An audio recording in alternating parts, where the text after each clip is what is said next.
Hey, it's Mike here, and today we're gonna bake some bread. We're gonna make a lot of different bread. This video is gonna have so much in it. We're gonna start by making a super quick, easy, lazy whole wheat bread, sort of a bread for idiots. And then we're gonna move on to a more complicated whole wheat bread. And then we're gonna do a gluten-free loaf, and then we're gonna put them head to head and have a showdown and see which one tastes the best. And then toward the end, I'm even gonna show you how to make your own sourdough starter. In other words, bready or not, here I come. Sorry, I can't help myself. You can unsubscribe. You have my permission. Can't stop making bun puns. Ooh. To start with, I got another Thrive box because they're my partner and I need supplies. And this thing is huge.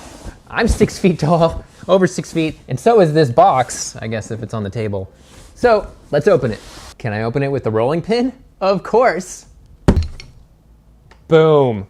Look at that. All right, here's everything I got. I got a lot of crazy flours. I got a normal organic whole wheat flour. I got sprouted spelt flour, because why not try it? Almond flour, which you can also make by making your own almond milk. That's the byproduct. I got cassava flour, which I'm gonna try some gluten-free stuff with. And then teff flour. Teff is a super small, super nutritious grain that Ethiopian people use to make that sourdough bread. So I'm gonna try that at some point in the future. Got my yeast here.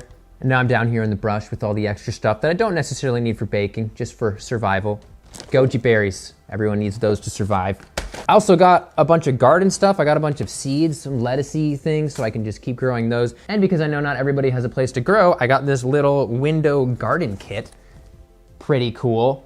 But I also got some sunscreen so that I don't get burnt out there, random things like capers, and this nut butter, which I am officially addicted to. And for those of you that didn't see my Daily Dozen video, Thrive is a membership-based online marketplace that is $60 a year, $5 a month to get 25 to 50% lower prices than retail. And you can just check the vegan box and all of the products in your search will be vegan, which is awesome. And if you didn't see that Daily Dozen video, I do a bunch of snacks taste tests. So if you wanna see what kind of snacks they have, you can check that out.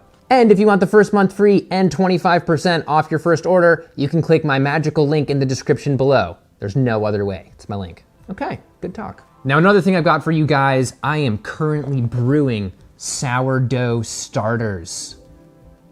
Oh, one with gluten and one gluten-free. So instead of using yeast like this, you are actually taking yeast from the air and making bread out of it. Okay, we're gonna start baking that first loaf in a second, but first I wanna answer a couple questions. Last time people were like, how the heck is Thrive carbon neutral when they have, packaging like this, which by the way, eco-vegan fashion show. Well, it turns out that not only are all of their packaging goods from recycled paper, but they also are certified carbon neutral through the Carbon Fund, and they do that by buying offsets for all of the packaging and shipping, and even some of their workers' commutes, which is cool, so good on you, Thrive. That's why we're partners. And finally, sorry people that don't live in the US, Thrive is only in the US, so if you really want it, maybe send them a message and be like, come to my country. All right, my fellow breadheads, here's what we have in terms of ingredients and things you will be using. We have our whole wheat here. We have our active dry yeast. We've got a little bit of maple syrup that we're gonna be using, and we've got some salt. We're gonna use a tiny bit of salt because it helps not only with making a nice even rise in the yeast, but it also helps with the gluten structure. No, don't use a salt alternative like kelp flakes. That's not gonna work for anybody's taste buds. And because this is the super easy loaf and I assume you don't have a lot of equipment, I'm just gonna go with a sort of stained old pan that we're gonna bake the bread in, and then I'm gonna use my parchment paper, AKA papel pergamina. Let's do this. And credit where credit's due on this one. This is largely based off Loving It Vegan's no-fail whole wheat bread. And so, yeah, go check it out. All right, the first step is to get the yeast going. And so we're gonna put it in some warm water with a little bit of fuel, which is gonna be a little bit of maple syrup to get it going. So first thing, I'm gonna go ahead and I'm gonna put a pack of this Red Star yeast. Isn't Red Star like a communist symbol? One second. Yeah, if I search communist symbolism, I get that red star that looks a lot like that red star. Anyway, so grab your communist yeast. I'll take anything over student loan debt. All right, now I'm gonna add that lukewarm water, not spill it. This is our current situation right here. Now I gotta add my 2 teaspoons of maple syrup. One and done. Now I'm gonna inappropriately mix it with this chubby dull knife and let it sit while we mix the dry ingredients together. Okay, now I'm gonna throw 4 cups of flour into this bowl. Now I'm doing half a teaspoon of salt. That's all. And we could stop there and we could keep it super duper simple, but I wanna just demonstrate how you can kick it up a notch by throwing various seeds and stuff in here. So I'm just gonna put a few pine nuts in. Bam. Now I'm gonna mix all that dry stuff together. Okay, so once we have some good foam on the yeast, we're gonna go ahead and add it to the dry ingredients. So, bam. And then we're gonna have another 1.5 cups of water to add to this as well. Blam, and now it's time to mix and knead and make sure your hands are clean. But I'm pretty needy right now, so I'm going to knead it for a little bit, maybe knead it for like 3 minutes. Okay, now that that is done, we are going to preheat the oven while this sits covered for 20 minutes. So while this is sitting, we're preheating at 400 degrees, and for any of the details, they will all be in the description below. And as an experiment for future reference, I did hotter water because yeast can handle almost 140 degrees, and so I went about as hot as I could handle before I felt like I was getting burned, which was probably like 115, and this probably created twice as much foam and did it faster for future reference. So it's been 20 minutes and the dough has risen a bit, and I have my parchment paper on here. So I'm popping this guy on here, and then I am going to bake it for 40 minutes. Also made it a little bit elongated, and I'm gonna try doing 3 little like cuts here and see what happens if it expands in a cool pattern.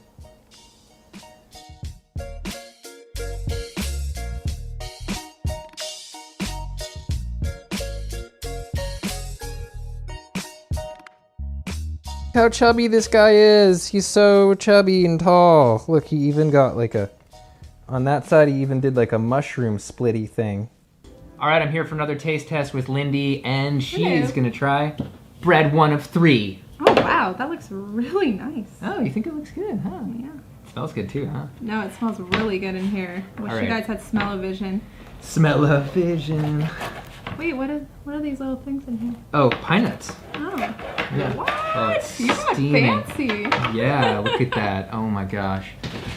Pretty good. Pretty good rise. It's not too bubbly.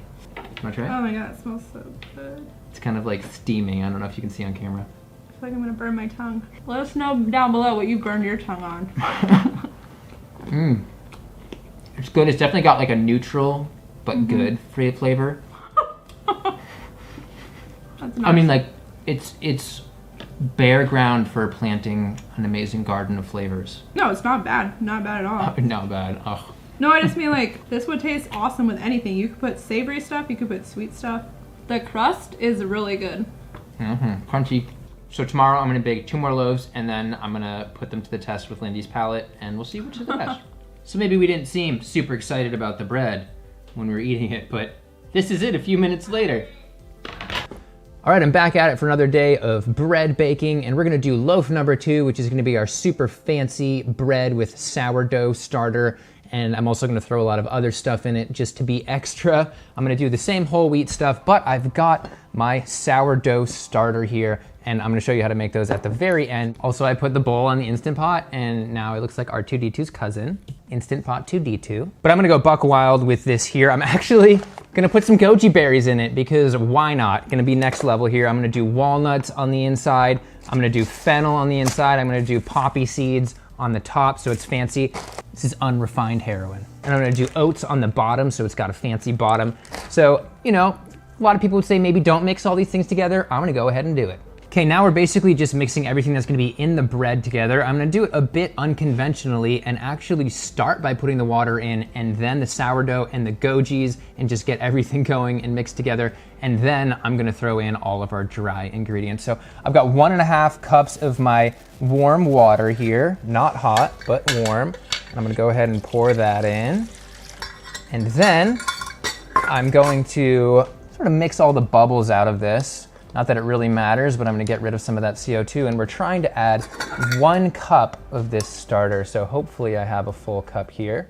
Okay, now I'm throwing in that sourdough starter. Trying to get absolutely all of it, because this stuff is gonna do the work. And then I'm gonna throw my gojis in there and try and rehydrate them a little bit, just in case. Now I'm doing a 1/2 cup of dried goji berries, and then I'm gonna mix it all together. Looks really weird. And I'm gonna throw a tablespoon of fennel in and just let that all hydrate for, 3 to 5 minutes. Okay, now I'm gonna add my whole wheat flour. I'm gonna do 3 cups because all of these loaves are gonna be 4 cups of flour, and we already have about 1 cup of that starter in there, so we'll see where this gets us. Then again, we have that 1/2 teaspoon of salt to keep things going well. And then add 1/2 cup of walnuts, which I measured first and then chopped. And now we're mixing. Hopefully this is gonna be a good ratio because all the sourdough starters can sort of end up with different levels of moisture based on evaporation. So we don't know, we might need to add a little bit more water. Hopefully we don't need to add more flour.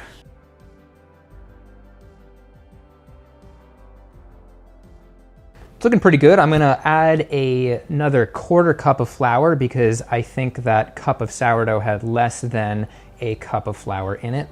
So it's actually 3 1/4 cups of flour. For me, it might be different for you.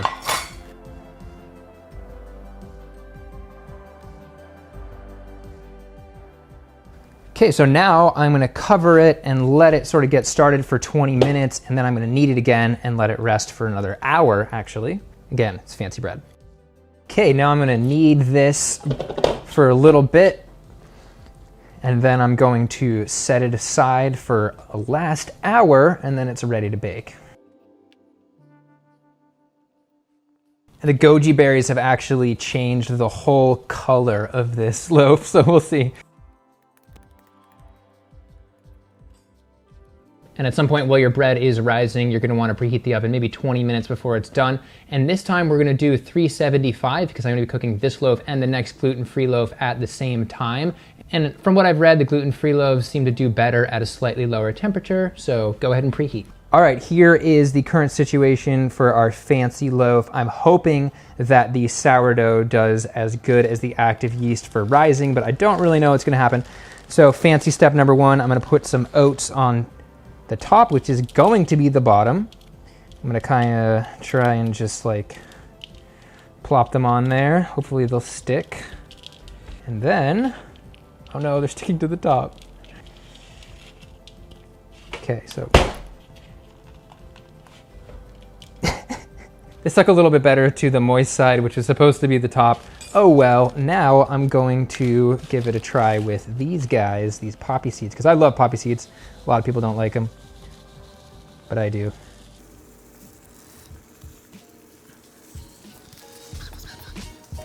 Fancy schmancy. And this time I'm gonna cut an M in it for mic, like a microphone. I'm gonna go a little bit deeper this time so we get a more dramatic split.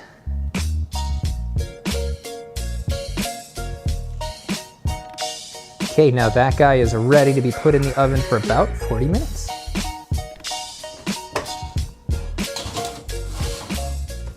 All right, now for loaf number 3, our gluten-free loaf. I did make a buckwheat flour starter here, but I wanna make this one really accessible for everybody. You can use that in the same way I did the last loaf, but I'm gonna go ahead and do my same yeast method that I did for the first loaf, and that is back to our commie yeast, throwing it in.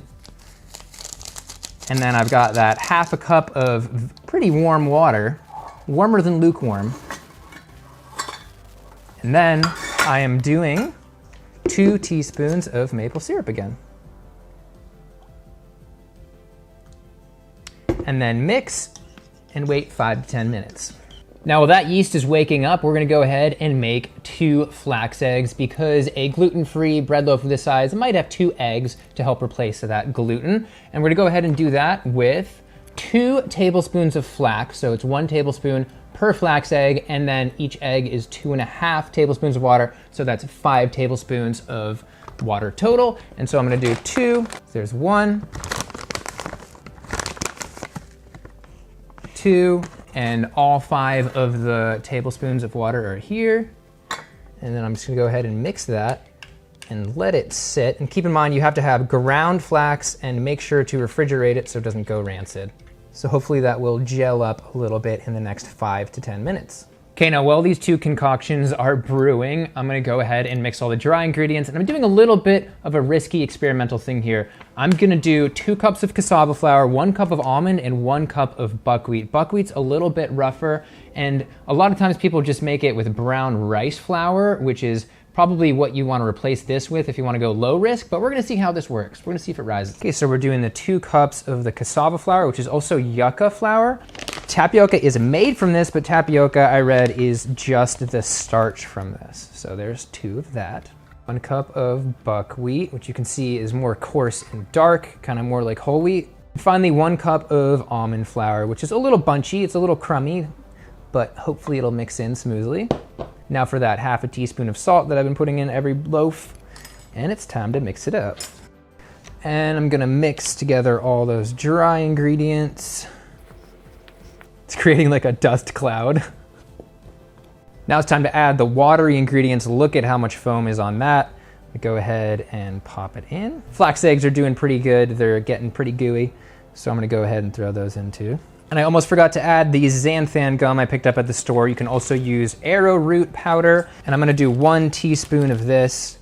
Hopefully it will be enough. There it is, and there it goes. Now for the remaining 1.5 cups of liquid, I'm gonna do 1 cup of plant milk and 1/2 a cup of water. And yes, I know I'm not using the liquid measuring cups, but I'm just not precise enough for it to matter. So let's see if that's enough. So I read that if you're a really serious gluten-free baker, you have to get a mixer because the mixing is really important. But hopefully I can do everything that a mixer can do. We'll see. All right, I'm covering that and letting it rise for an hour. Hopefully it does rise. Okay, now we have our gluten-free loaf, a little bit more dry, but again, this is still quite moist. So we need to figure out a way to get it out of here. There are real tools to do this, but I actually just took this piece of this oatmeal, old oatmeal box, and it's working perfectly, amazingly. Now that's upcycling. Bop. Try and reform it to be a little bit more loafy. Now this is probably not gonna work out, but I'm gonna just try putting 3 little dashes anyway, just to see what happens. All right. Okay, so I'm gonna put this guy in for 40 minutes. All of the loaves are going in for 40 minutes. Other loaf in there, but I'm just gonna squeeze them both in. Try and get a little bit of airflow in the middle. All right, moment of truth for fancy bread. It smells amazing again. All right. Nice. Oh my God, you're so fancy, fancy bread. You gotta talk to it to make it feel better because it's so beautiful. It has self-esteem issues. Dang, look at that. Pretty good rise considering I was worried about it because of the starter. All right, gluten-free guy is done. I'm a little bit worried.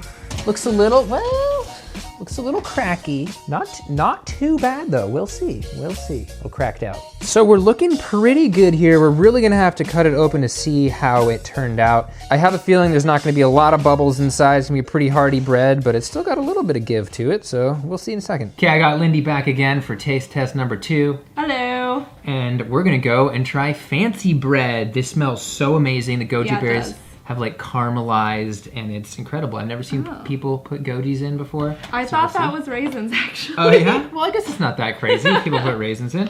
So I'm gonna cut this. Oh. Watch out for the million little poppy seeds everywhere. Yeah, that's the only problem with poppy seeds. So this is definitely a little bit of a higher moisture bread and there's a lot of stuff in it that you can see. I'll cover my face. And so it doesn't have as many bubbles as the other one, but it still has some good sized bubbles in there. So that good. smells really good, so. Hurry up and feed me. Okay. Oh, it is moist. Wow, it's almost like if you have made zucchini or pumpkin bread, it has that kind of same consistency. Mm-hmm. What's in here? Walnuts? I'm Goji literally berries. get a surprise. I don't know anything about the bread before I eat it. I like it. It's still like a very savory bread. You ready to try this gluten-free guy? It's kind of a brick. Yeah, I'm not gonna lie, that doesn't look beautiful. Well, not everybody can be beautiful. That cuts not too bad. Need to just rotate it. That's not the good end of the inside. world. I mean, for a gluten-free bread, I mean, and for somebody who has no idea how to cook gluten-free bread, that is not too bad. There aren't any really sizable bubbles on the inside, so maybe that mixer, maybe I really did need that mixer. So here's your piece. Buckwheat. It's definitely moist, like it trapped a little bit of moisture in there. It has a smell that's, the smell of this bread is familiar. I don't know why. It actually has a nice softness to it. Like it's not super mushy, but it has a little bit more mushiness than a professional bread would. It's got crunch on the outside. I'm gonna be honest and say it's a little too mushy for me. I don't know if you guys have ever cooked a batter in a waffle maker, and then if it's like not cooked all the way through, it kind of has a little bit of a gummy consistency. Gummy, yeah. That's kind of what this reminds me of. A little bit of gumminess. So we've decided that maybe I shouldn't have put buckwheat in it because that kind of made it a little bit too rough and possibly a little too gooey. So maybe brown rice flour instead of buckwheat next time, who knows? You know, it'd be good on like a savory sandwich, I think. I imagine maybe if somebody's just going vegan, throw some like fake turkey slices on there or something. That could be good. I'm gonna eat this bread. This one's gonna be gone in 5 minutes. All right, thank you, Lindy, for coming on and being my judge, taste tester. I love free food. Bye. All right, so we decided that hands down, fancy bread was the best loaf of bread. It's probably the best loaf of bread I've ever baked, and so I'm gonna continue with that recipe again. Like gojis are kind of like what raisins in bread should be, but aren't, and then the fennel kind of mixes another layer in there, and the walnuts have a crunchiness, and then it's crusty on the outside. It's just really good, it's really good. As for the gluten-free, I don't blame the gluten-free aspect. I blame my ability to make gluten-free bread. I bet if you get one of those mixers, it'll be a lot better and just refine a few things here and there, and you can get it more spongy and bread-like. Okay, so because the video is already really long, I'm gonna whip through the sourdough starter directions, which are based off Breadtopia's directions, which say 10 minutes. And they actually mean 6 days. On day 1, you wanna put 3.5 tablespoons of whole wheat and mix it with 1/2 cup of juice. They say pineapple juice, others say orange juice, so I got pineapple orange, and I mimicked the same thing with buckwheat, so I'd have a gluten-free version. Then you wanna cover it, set it aside at room temperature, and stir it vigorously 2 to 3 times each day. You wanna stir that for 2 days, and then on the 3rd day, you can see some bubbles and add 2 tablespoons of flour and 2 tablespoons of more juice. Continue the stirring schedule through the 4th day, and then on the 5th day, you wanna add 5 tablespoons of flour and 3 tablespoons of water, and then the next day, you can step it up with 1/2 cup of flour and, 1/4 to 1/3 cup of non-chlorinated water, and then you'll have a big mason jar full of starter. And finally, another thanks to Thrive, and just to let you know how effective they can be, I was walking around in middle of Iowa last night with a Thrive shirt on, and someone came up to me and was like, oh my God, I've been living off Thrive for 3 years and it's amazing. So if you wanna get in on that, again, you can use my link and get the whole first month of membership for free, so if you don't like it, no big deal. And then you'll get that 25% off your first order, which is huge. So go down to my link, which is thrivemarket.com/MikeTheVegan25. Okay, so that's it. Let me know down below if you're a gluten-free master and you can turn my gluten-free bread loser into a bread winner. All right, feel free to like and subscribe, and I will see you in the next video.